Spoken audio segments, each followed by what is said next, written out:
We're up to chapter 11 and 12. So the Jews just won a war with Avnei al-Gavish, the hailstones from Mitzrayim, and Yehoshua held up the sun, fighting all these kings. So now they have to conquer, that was conquering the southern part. Now they have to conquer the rest of Israel.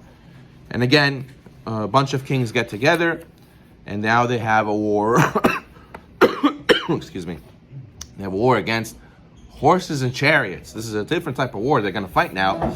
And Hashem tells them, don't worry, you're going to win also.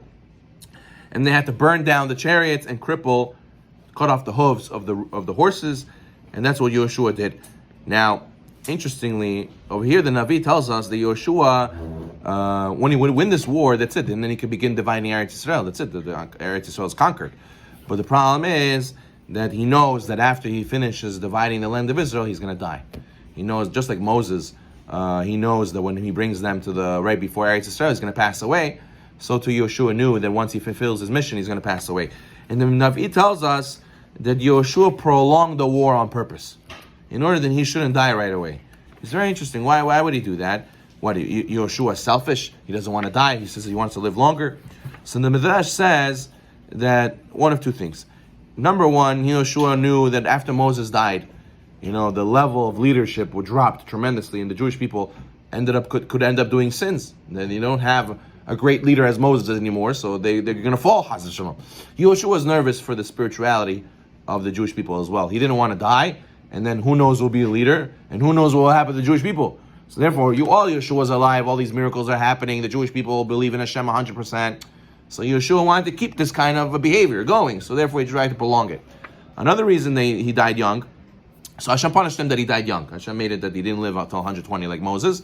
Yehoshua died younger than that. But the Midrash also says that Yehoshua was deprived 10 years of his life because he spoke 10 words before his Rebbe.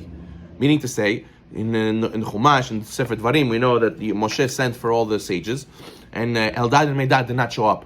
So Yehoshua told Moshe, imprison them, imprison them for this, that they did not listen to Moshe. So the Midrash says that he wasn't supposed to do that. He wasn't supposed to tell the Rebbe what to do. Since he told the Rebbe what to do, he lost 10 years of his life, 1 year for each word that he told Moshe. So it ended up being that another reason why Yehoshua didn't live his whole life is because he didn't respect his Rebbe. He spoke before him and told him what to do. Now, obviously, he meant in an innocent way, but still, just the fact that he did that, it was disrespectful. Now, the Chazal tell us, why are the rabbis always called Talmid Chacham? Talmid Chacham literally means wise student. I don't understand. He's a rabbi. He's 50 years old. He's still a student? Yes. If you have a Rebbe, you always have to feel like you're a student. No matter how much you know, at the end of the day, Talmid Chacham. You're a student, a wise student. Student nonetheless. That's why the halacha is, you're not allowed to say halacha in front of the Rebbe. Right? Now, Shmuel Navi transgresses halacha also. We're going to learn later that Eli HaKohen wanted to kill him. Because he said, how can you say halacha in front of the rabbi? The rabbi here is Eli HaKohen. He's the Kohen Gadol. How can you tell halacha?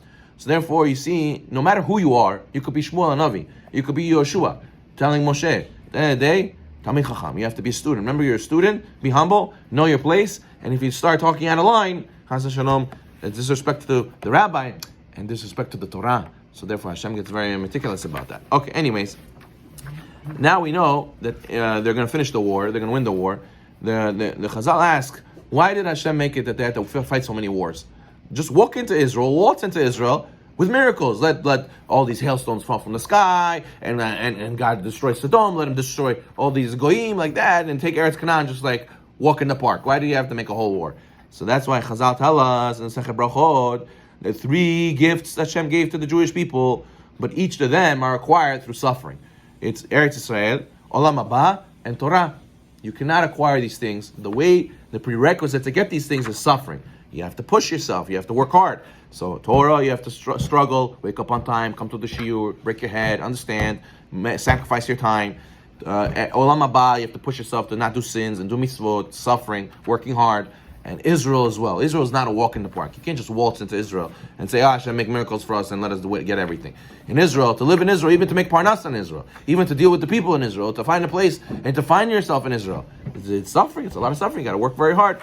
So too, Yehoshua and the Jewish people. In order to conquer the land of Israel, they had to go through tremendous suffering and wars and people dying and killing people and fighting goyim. That's the way Israel's acquired. So Don't think like, for example, there was a point in time where there was people thinking like, oh, we have to get rid of anti-Semitism. If only we had the land of Israel, then everyone would leave us alone. No, the land of Israel, part of it of the whole process is suffering. There always will be suffering involved. That's how Hashem made a condition to acquire it. Why? If you think about it, when you suffer for something, you value it much more. When you work hard for something, you value it much more. So then for Eretz Yisrael also, people will take it for granted and people won't appreciate it, but when you suffer and you fought for that land, it's going to hit home and it's going to be more precious to you than anything else. Baruch Adonai Olam.